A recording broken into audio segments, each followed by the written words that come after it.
أشهد أن لا إله إلا الله وحده لا شريك له وأشهد أن محمدا عبده ورسوله أما بعد فأعوذ بالله من الشيطان الرجيم بسم الله الرحمن الرحيم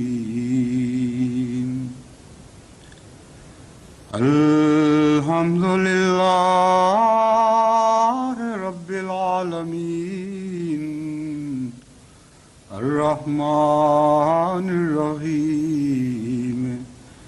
مالك يوم الدين إياك نعبد وإياك نستعين اهدنا الصراط المستقيم صراط الذين أنعمت عليهم غير المغضوب عليهم ولا الضالين.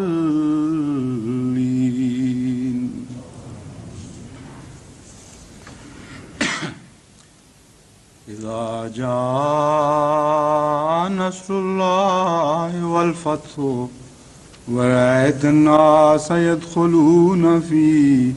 دين الله أفواجا فسبح بحمد ربك واستغفره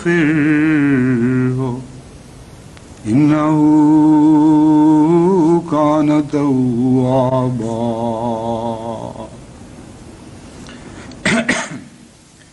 میں نے پہلے بھی کئی مرتبہ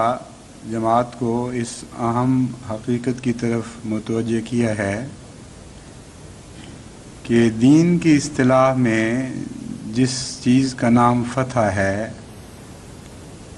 اور جس چیز کو نصرت قرار دیا جاتا ہے وہ دنیا کی اصطلاح میں فتح اور نصرت کہلانے والی چیز سے بالکل مختلف چیز ہے.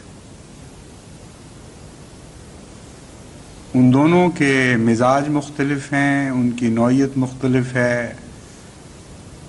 ان کے رخ بالکل مختلف ہیں، اور ایک کا کردار دوسرے کے کردار سے اتنا بعید ہے، اتنا فاصلہ رکھتا ہے جیسے بعد المشرقین ہو. چنانچہ قرآن کریم نے اس صورت میں جو فتح و نصر کا نقشہ کھینچا ہے اس کی ظاہری الفاظ میں جو لفظ شکل ظاہر ہو رہی ہے، اگر اس کی باطنی حقیقتوں میں ڈوب کر غور نہ بھی کریں تو ظاہری شکل و صورت ہی دنیا کی فتح و نصر کی ظاہری شکل و صورت سے بالکل مختلف دکھائی دیتی ہے. دنیا میں تو فتح نام ہے دوسروں کی زمینوں کا سر کرنا، ان کے ملکوں میں گھس کر ان کی زمینوں کو تہہ بالا کرنا اور فوج در فوج دوسرے ممالک پر قبضہ کر لینا. قرآن کریم جس فتح کا ذکر فرما رہا ہے اس کا رخ دیکھیں کتنا مختلف ہے. فرماتا ہے یدخلون فی دین اللہ افواجا، کہ جس فتح کی ہم بات کرتے ہیں اس میں دشمن جوق در جوق اور فوج در فوج تمہاری یعنی اسلام کی سرزمین میں داخل ہوگا. اس میں بہت سے لطیف اشارے ملتے ہیں جن میں سے بعض کا ذکر میں پہلے کر چکا ہوں، اور ایک خصوصیت کے ساتھ آج بیان کرنا چاہتا ہوں کہ اس صورت میں جبر کی کلیتاً نفی کر دی گئی ہے. یدخلون فی دین اللہ افواجا میں ایک تو رخ مختلف، یہ نہیں فرمایا کہ اسلامی فوجیں دندناتی ہوئی غیروں کی سرزمینیں فتح کر رہی ہوں گی، بلکہ فرمایا دشمن کی فوجیں جوق در جوق اور فوج در فوج اسلام کی سرزمین میں داخل ہو رہی ہوں گی، اور فوج کشی غیر کی طرف سے اسلام کی طرف ہے، اور اسلام کی طرف سے جبراً ان کو گھسیٹ کے لانے کا کوئی تصور ہی اس میں نظر نہیں آتا۔ تو لا اکراہ فی الدین نے جس آزادی مذہب اور آزادی ضمیر کا اعلان کیا گیا تھا، اس کی عملی تصویر نہایت ہی حسین رنگ میں قرآن کریم نے اس چھوٹی سی صورت میں کھینچ دی۔ اور فتح کے شادیانے کیسے بجائے جاتے ہیں، کس طرح ببانگ دہل اعلان کیے جاتے ہیں کہ آخر ہم فتح یاب ہوئے، اس کے متعلق فرماتا ہے اذا جاء نصر اللہ والفتح ورأیت الناس يدخلون فی دین اللہ افواجا فسبح بحمد ربک واستغفرہ انہ کان توابا، کہ جب تم یہ عظیم الشان فتح دیکھو تو اس فتح کے شادیانے اور نقارے اس طرح بجاؤ کہ تمہارے ہونٹوں پر خدا کی تسبیح ہو اور تحمید ہو، اور بار بار استغفار کر رہے ہو، یہ کہتے ہوئے کہ اے خدا ہم تو اس لائق نہیں تھے جو تو نے ہمیں عطا کیا، ہماری ذاتی کوششوں سے ہمیں کچھ بھی حاصل نہیں ہوا،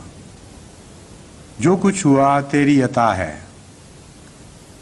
یہی نہیں بلکہ ہماری غلطیوں کے باوجود ہمیں عطا کیا گیا ہے، کیونکہ تسبیح کا مضمون یہ بتاتا ہے کہ جو کچھ ہے تیری طرف سے ہے، اور تو ہی ہے جو غلطیوں سے پاک ہے، تو ہی ہے جس کی تدبیر کامل ہے اور اس میں کوئی رخنہ نہیں، اور تیری ہی تدبیر کے ذریعے یہ فتح حاصل ہوئی۔ اور استغفار کا مضمون یہ بتاتا ہے کہ ہم اس کے باوجود کہ تیری تدبیر غلطیوں سے پاک تھی، اس پر عمل پیرا ہوتے ہوئے ہم نے غلطیاں کی۔ جو نقشے تو نے بنائے تھے اسلام کی فتح کے، ان کی اینٹیں رکھنے والے معمار تو ہم تھے،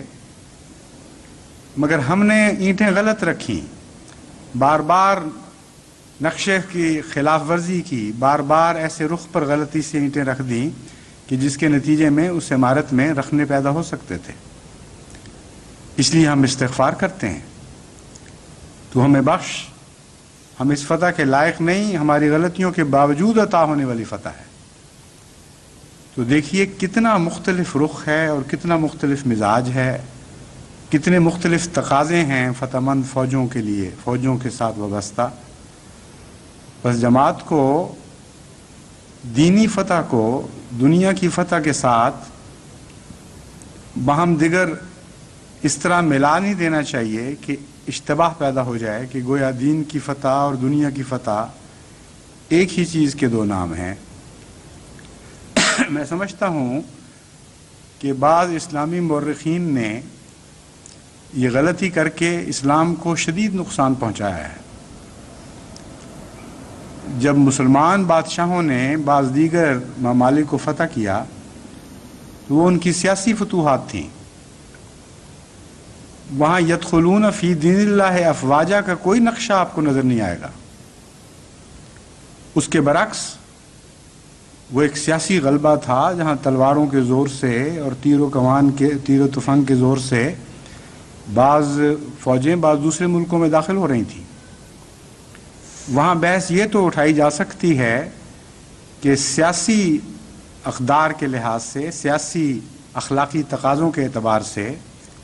کسی ایک ملک کو کسی دوسرے ملک کے خلاف فوج کشی کا حق تھا کہ نہیں تھا، یہ تو جائز ہے،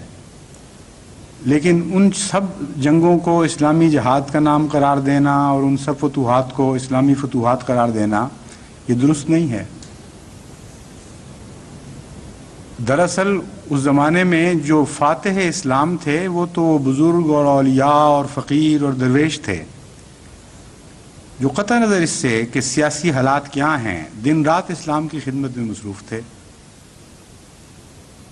ہندوستان کی تاریخ پر ہی نظر ڈال کے دیکھ لیں تو ہندوستان کا اس مسلمان فاتح تو بابر کو قرار دیا جا سکتا ہے، لیکن اسلامی فاتح قرار نہیں دیا جا سکتا۔ اسلامی فاتح کا نام پانے والے بزرگ تو نظام الدین اولیاء جیسے بزرگ تھے، اور ایسے بے شمار لوگ جو دھونی رما کر بیٹھ گئے اور یہ عہد کے لے کے اپنی ساری زندگی اس عہد کے ایفا میں صرف کر دی کہ ہم ان جاہلوں کو، ان اندھیروں میں بسنے والوں کو خدا کی طرف سے علم اور عرفان عطا کریں گے اور قرآن کا جاری کردہ نور عطا کریں گے۔ بس جماعت احمدیہ کو کبھی بھی اس حقیقت کو نظر انداز نہیں کرنا چاہیے۔ آن حضرت صلی اللہ علیہ وآلہ وسلم کو جب اسلامی فتوحات کے ساتھ یہ خوشخبریاں بھی دی گئیں کہ ان فتوحات کے ساتھ ان کے عقب میں لازماً سیاسی فتوحات بھی آئیں گی اور قیصر و کسریٰ کی چابیاں بھی بعد میں آنے والے مسلمانوں کے ہاتھ میں تھما دی جائیں گی، اور یمن کے محلات کے دروازوں کو آپ نے دیکھا، اور شام کے سرخ محلات کو اور ایران کے سفید محلات کو اپنی آنکھوں کے سامنے آپ نے دیکھا،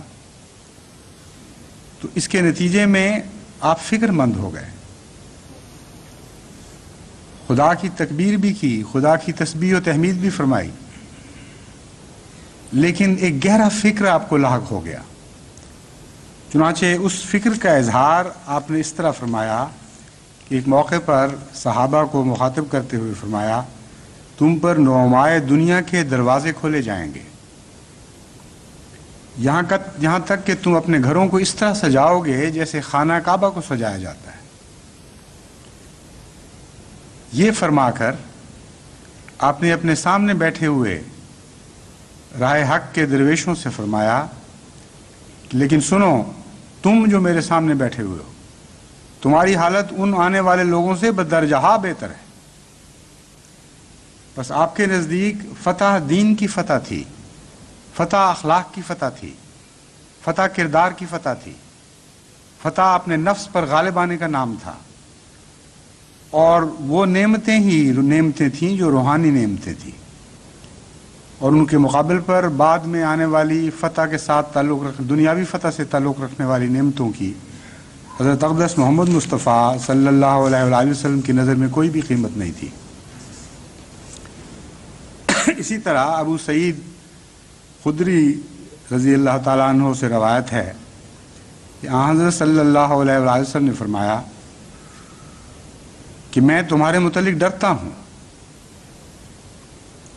ان میں سے دنیا کی وہ زیب و جن چیزوں میں میں تمہارے متعلق ڈرتا ہوں، ان میں سے دنیا کی زیب و زینت بھی ہے جو تم پر چاروں طرف سے کھول دی جائے گی۔ اس پر ایک شخص نے عرض کیا کہ یا رسول اللہ، کیا خیر شر کو بھی ساتھ لائے گا؟ یعنی ایک طرف تو یہ خیر کی باتیں ہیں اور خوشخبریاں بھی بیان کی جاتی ہیں، دوسری طرف آپ ڈرا رہے ہیں، تو کیا خیر شر کو بھی ساتھ لائے گا؟ روایت کرنے والے بتاتے ہیں کہ اس پر حضور اکرم صلی اللہ علیہ وآلہ وسلم خاموش ہو گئے اور سوال کرنے والے کو جواب نہ دیا۔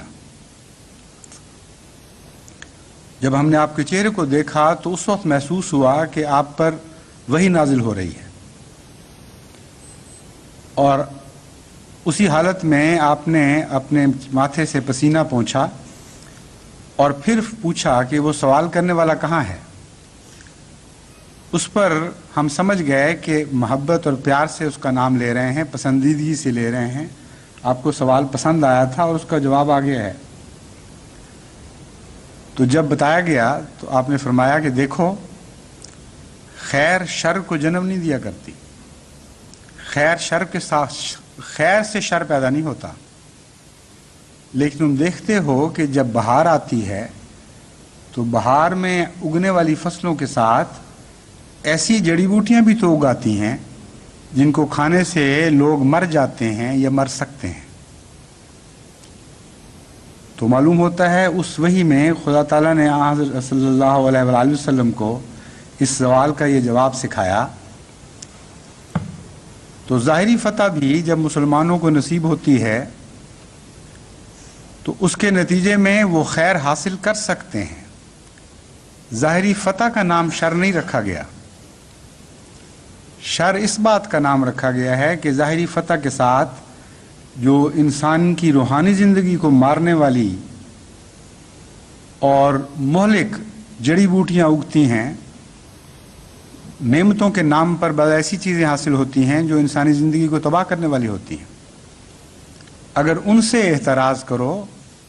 تو ظاہری فتح بھی ایک رنگ میں دین کا رنگ اختیار، دین کے تابع ہو سکتی ہے اور حقیقی نعمت شمار کی جا سکتی ہے. چنانچہ اسی موقع پر حضرت صلی اللہ علیہ وآلہ وسلم نے پھر فرمایا کہ دیکھو، مومن کو جو مال عطا ہوتا ہے، جو نعمتیں ملتی ہیں، وہ نعمتیں بنتی ہیں جب وہ ان سے خدا کے حق ادا کرتا ہے، جب وہ اس کی راہ میں خرچ کرتا ہے، غریبوں کے اوپر خرچ کرتا ہے، مصیبت زدگان پہ خرچ کرتا ہے. اور خرچ کی کئی اقسام بتائیں کہ اس طریق پر نعمتیں بھی رہ سکتی ہیں اور عذاب میں تبدیل نہیں ہوتی. لیکن یہ ایک ثانوی چیز ہے. حقیقی نعمت، حقیقی خیر، حقیقی خوشخبری اسی بات میں ہے کہ دین کو غلبہ عطا ہو، جو اجسام پر غلبہ نہیں ہوتا بلکہ دلوں پر غلبہ ہوتا ہے. وہ دوسرے کی زندگیاں لے کر غلبہ نہیں ہوتا بلکہ دوسروں کو زندگیاں عطا کر کے غلبہ ہوتا ہے. اس لیے اسلام کا غلبہ روحانی زندگی، اثر نو روحانی زندگی کا غلبہ ہے. اسلام کا غلبہ وہ قیامت ہے جس میں شیطان پر موت آتی ہے لیکن سچی اور سعید روحیں نئی زندگی پاتی ہیں. احمدیت کو ہمیشہ اپنی نظریں اس نقطے کی طرف گاڑے رکھنی چاہیے اور ایک لمحہ کے لیے بھی اس سے غافل نہیں ہونا چاہیے. ورنہ دنیا کی فتوحات، دنیا کے غلبے، دنیا کے انقلاب ان کو غلط راہوں پر ڈال دیں گے، ان کی توجہات کے رخ بدل دیں گے اور ان کو محسوس بھی نہیں ہوگا کہ خدا تعالیٰ نے جو نعمتیں ان کو عطا فرمائی تھیں وہ کس طرح انہوں نے اپنے ہاتھ سے ضائع کر دیں.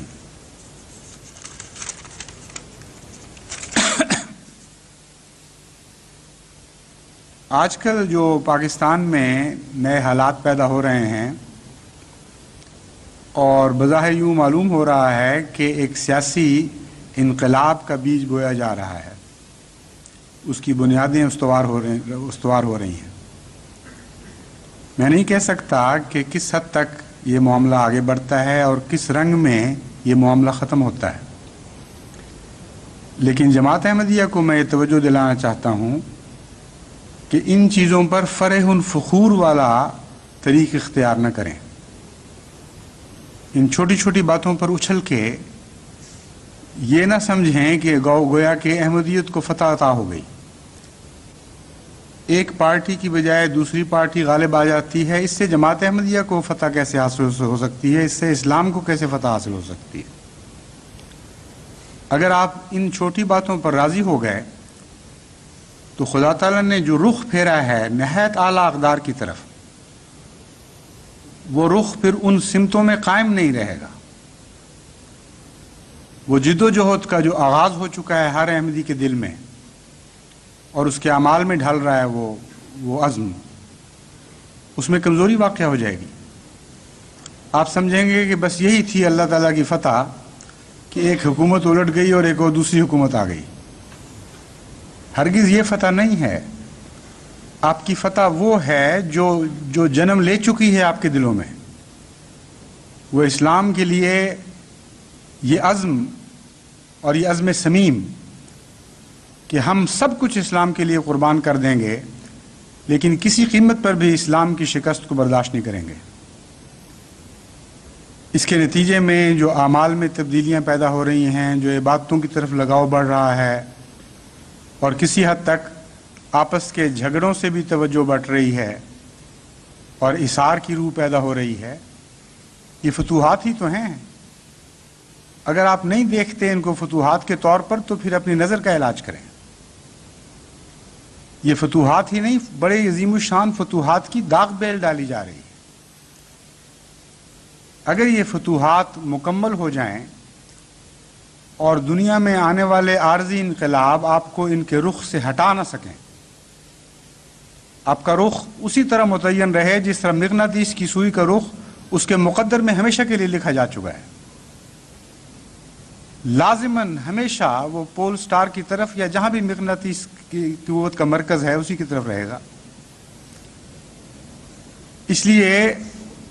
اسی طرح صدق و صفا کے ساتھ اپنے قبلے کو متعین کر لیں اور اس کی حفاظت کریں، تو پھر آپ دیکھیں گے کہ آپ پہلے ہی فتح کے راستے پر گامزن ہو چکے ہیں۔ آپ کا ہر قدم اس قبلے کی طرف آگے بڑھتا چلا جا رہا ہے۔ آپ اسلام کی فتح کے خواب جو دیکھ رہے تھے وہ آپ کی ذاتوں میں پورا ہو رہا ہے، وہ انقلاب عظیم برپا ہو رہا ہے، وہ جماعت تیار ہو رہی ہے جس نے بالآخر اسلام کو دنیا میں پھیلا دینا ہے۔ اس پر راضی رہیں اور اس کی قدر کریں، اور اس پر خدا کی حمد کے گیت گائیں اور استغفار سے کام لیں، کیونکہ حقیقت میں یہی فتح ہے جس نے سچی فتح اسلام کو عطا کرنی ہے۔ اگر اس سے توجہ ہٹ گئی تو پھر اور طرف آپ کے رخ پھر جائیں گے، پھر آپ کے اوقات میں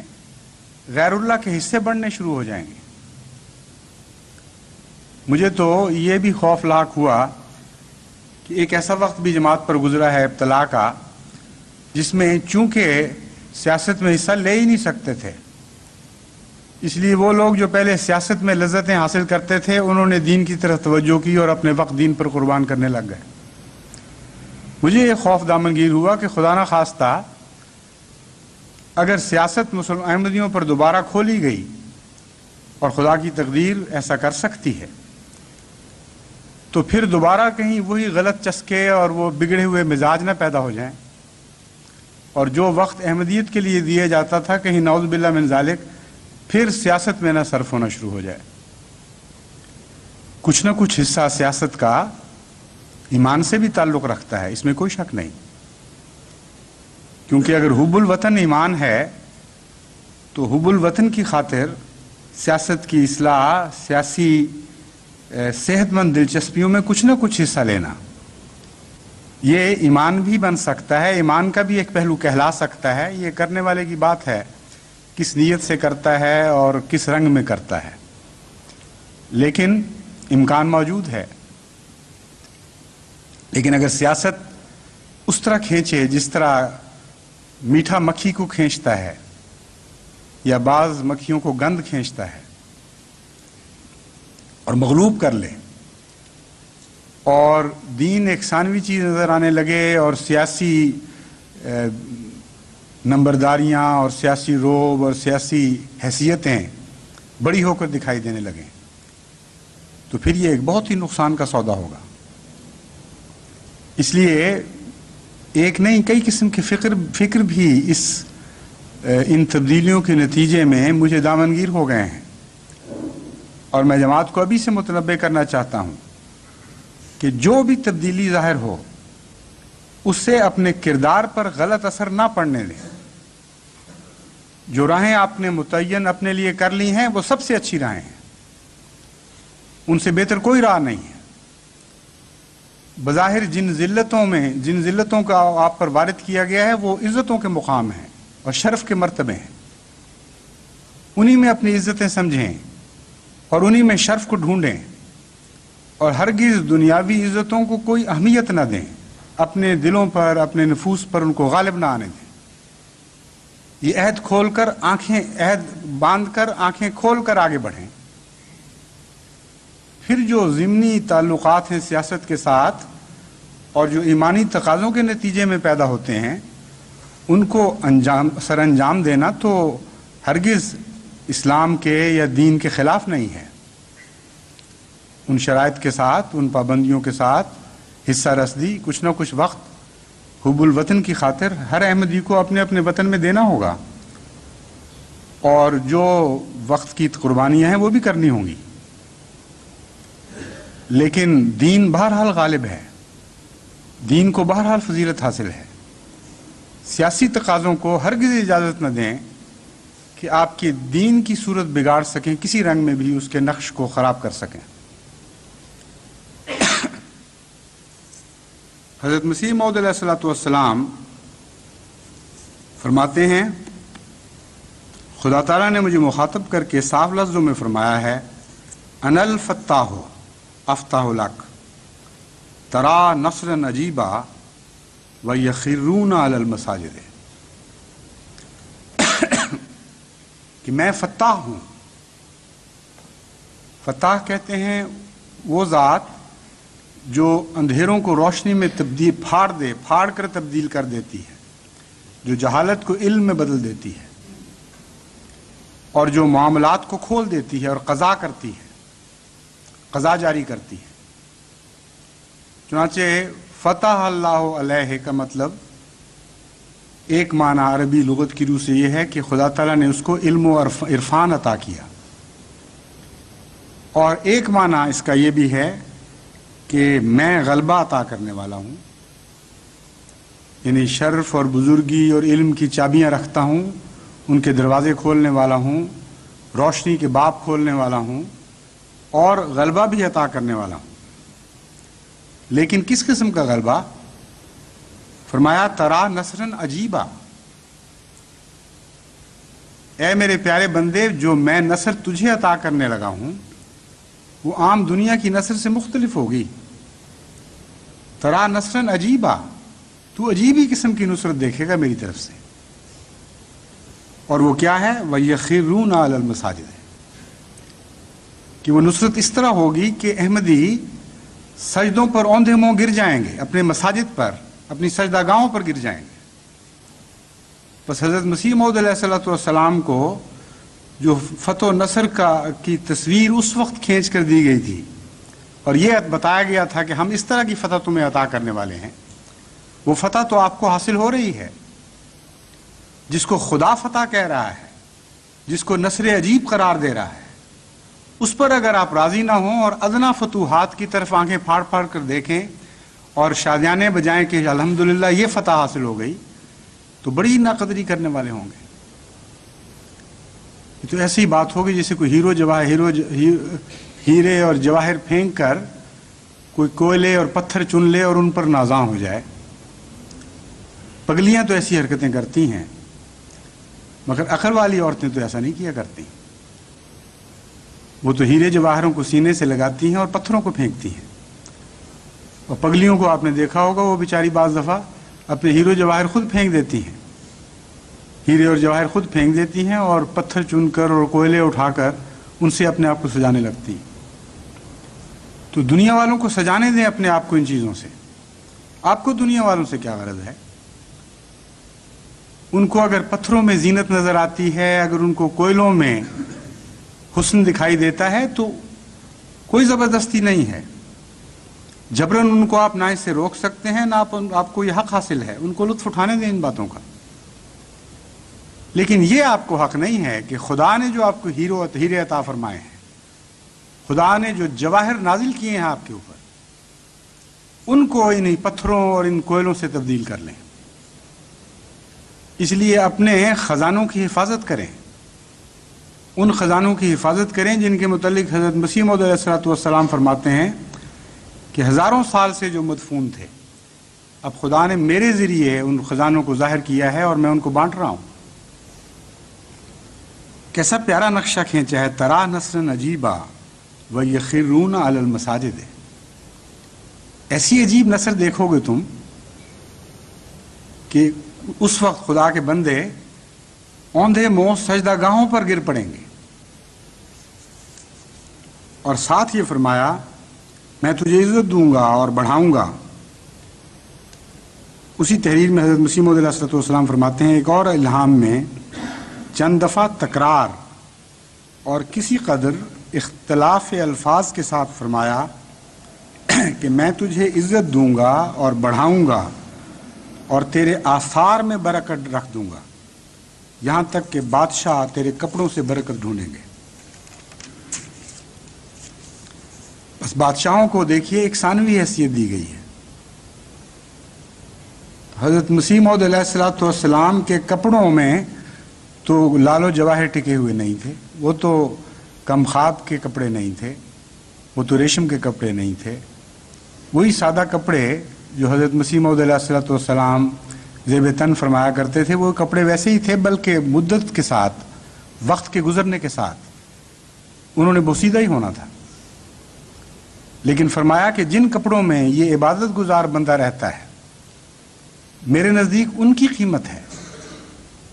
ان کپڑوں میں برکت رکھوں گا، یہاں تک کہ بادشاہ تیرے کپڑوں سے برکت ڈھونڈیں گے۔ کتنی عظمت ہے نیکی اور تقوی کو، اور اس کے مقابل پر بادشاہتوں کو کس طرح دست بستہ ان کے سامنے دکھایا گیا ہے۔ فرماتے ہیں میں بڑے دعوے اور استقلال سے کہتا ہوں کہ میں سچ پر ہوں، اور خدا تعالیٰ کے فضل سے اس میدان میں میری ہی فتح ہے، یعنی سچ کے میدان میں۔ یاد رکھیں آپ کی فتح سچ کے میدان میں ہے۔ اور جہاں تک میں دوربین نظر سے کام لیتا ہوں، تمام دنیا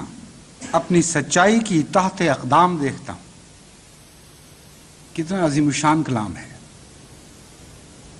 جہاں تک میں دوربین نظر سے کام لیتا ہوں، تمام دنیا اپنی سچائی کی تحت اقدام دیکھتا ہوں۔ دوربین نظر نے بتایا کہ خدا کے فضل کے ساتھ آپ کے ساتھ بھی یہ وعدہ قائم ہے۔ اس میں عظیم الشان پیشگوئی ہے اور بڑے لطیف، بہت ہی لطیف اور گہرا کلام ہے۔ جہاں تک میں دوربین نظر سے دیکھتا ہوں، ایک عظیم الشان خوشخبری ہے کہ مدتوں تک نسل بعد نسل جماعت احمدیہ سچائی پر قائم رہے گی۔ اور یہ بھی بتا دیا گیا کہ اگر تم دنیا کو اپنے قدموں کے نیچے دیکھنا چاہتے ہو تو دنیا تو حضرت مسیح موعود علیہ الصلوۃ والسلام کی سچائی کے قدموں کے نیچے آئے گی۔ اس لیے تمہارے قدم بھی اگر اسی سچائی پر ہوں گے تو تب دنیا تمہارے قدموں کے نیچے آئے گی، ورنہ نہیں آئے گی۔ تو ادنا خواہشات دنیا کی رکھنے والے جو دنیا کی فتوحات پر راضی ہونا چاہتے ہیں، ان کو بھی باندھ کر، ان کو بھی مقید کر کے سچائی کے قدموں پر لا کھڑا کیا گیا۔ تمہیں بھی اگر فتوحات حاصل ہونی ہیں تو اسی طرح فتوحات حاصل ہونی ہے، کیونکہ آئندہ دنیا کا نقشہ اسی طرح کھینچا گیا ہے۔ آئندہ دنیا کا مقدر اسی طرح تعمیر ہوگا کہ حضرت مسیح موعود علیہ الصلوۃ والسلام کی سچائی کے تحت اقدام آئے گی۔ فرمایا اور قریب ہے کہ میں ایک عظیم الشان فتح پاؤں، کیونکہ میری زبان کی تائید میں ایک اور زبان بول رہی ہے، اور میرے ہاتھ کی تقویت کے لیے ایک اور ہاتھ چل رہا ہے، جس کو دنیا نہیں دیکھتی مگر میں دیکھ رہا ہوں۔ میرے اندر ایک آسمانی روح بول رہی ہے جو میرے لفظ اور حرف حرف کو زندگی بخشتی ہے۔ میرے اندر ایک آسمانی روح بول رہی ہے جو میرے لفظ اور حرف حرف کو زندگی بخشتی ہے، اور آسمان پر ایک جوش اور ابال پیدا ہوا ہے جس نے ایک پتلی کی طرح اس مشت خاک کو کھڑا کر دیا ہے۔ ہر یک وہ شخص جس پر توبہ کا دروازہ بند نہیں، ان قریب دیکھ لے گا کہ میں اپنی طرف سے نہیں ہوں۔ کیا وہ آنکھیں بینا ہیں جو صادق کو شناخت نہیں کر سکتی؟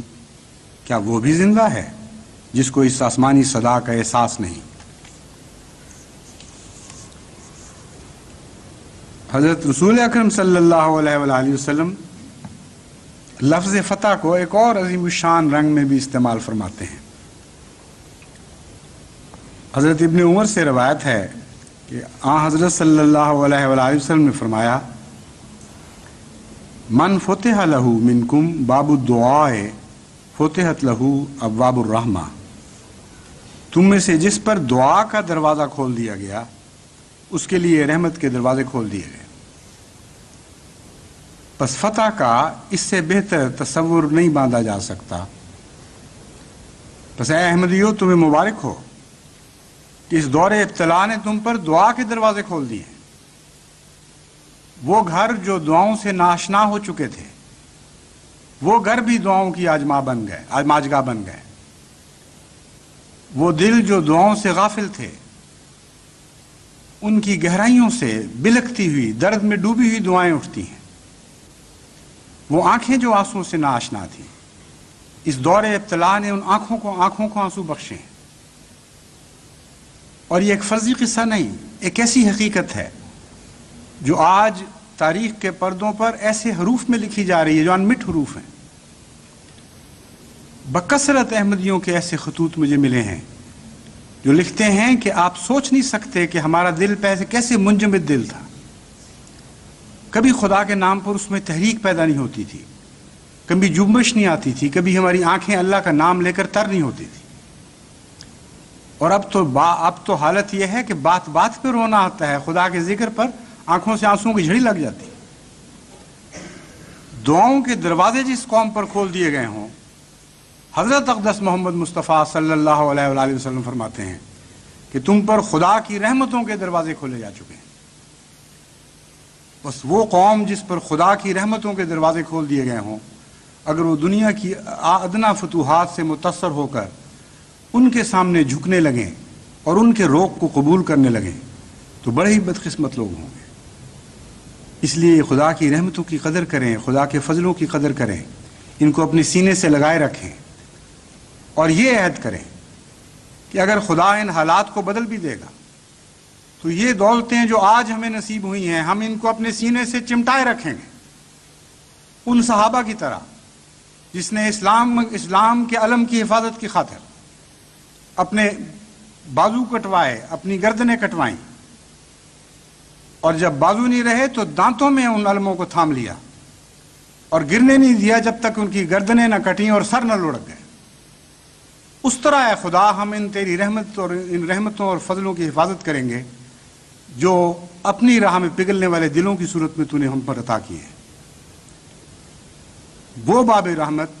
جو تو نے کھولے ہیں اے خدا، وہ دن ہم پر کبھی نہ لانا کہ ہم اپنے ہاتھوں سے ان بابوں کو بند کرنے والے ہوں۔ ان دروازوں کو اور کھول دے اور وسیع کر دے، ہر سمت سے ہر موسم میں تیری رحمت اور فضل کی ہوائیں ہم پر چلنے لگیں، ہماری سمت میں جاری ہوں، اور تیری برکتوں کی بارشیں ہم پر نازل ہوں۔ خدا کرے کہ ایسا ہی ہو۔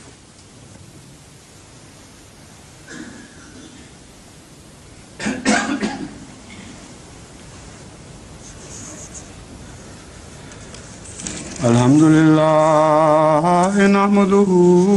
ونستعينه ونستغفره ونؤمن به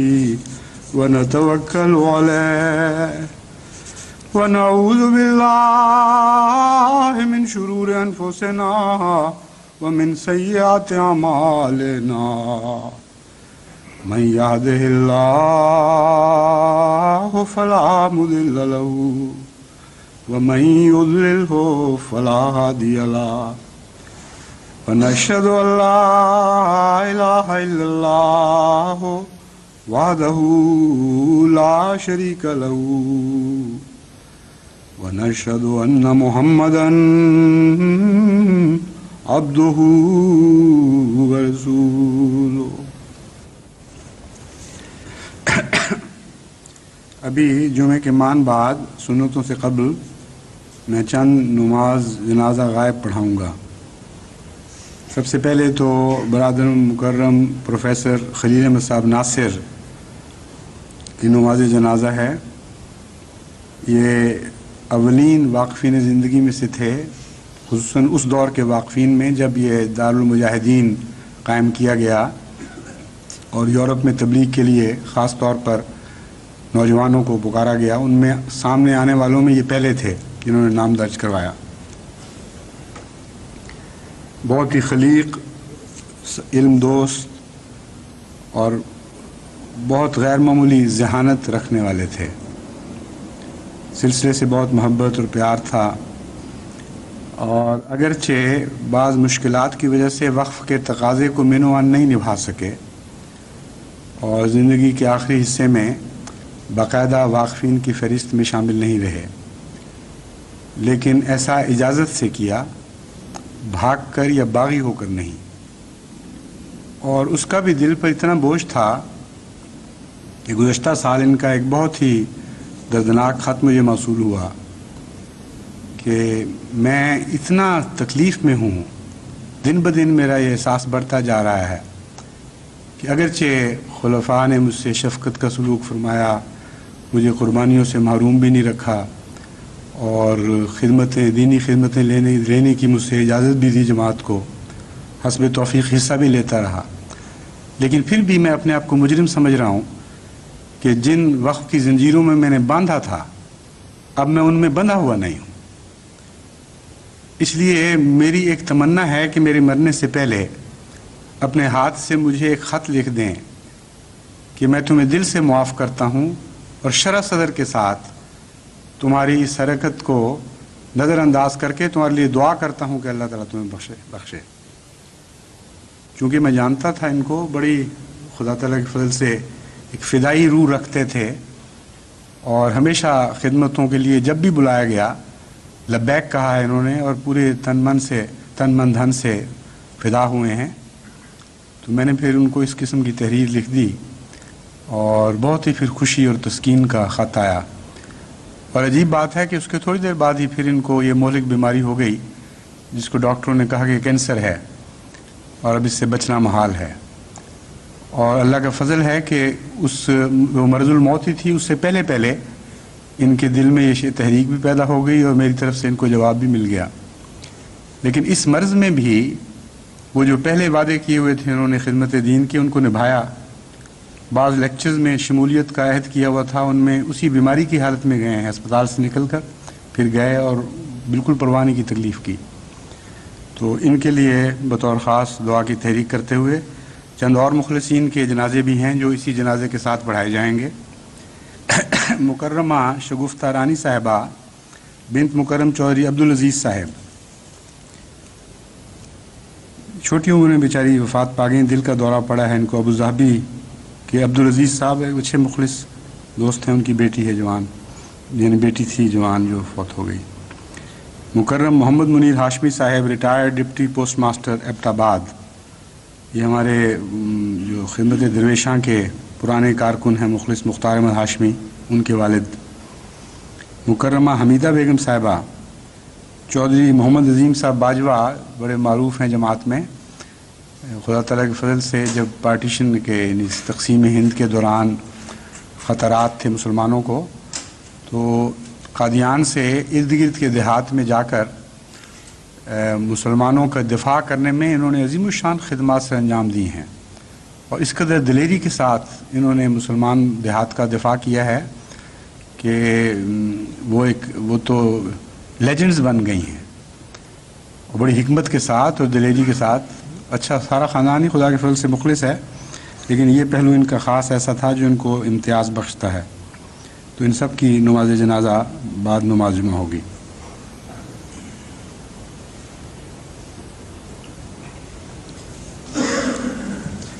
عباد اللہ رحمکم اللہ ان اللہ یامر بالعدل والاحسان وایتاء ذی القربى وینہی عن الفحشاء والمنکر والبغی یعظکم لعلکم تذکرون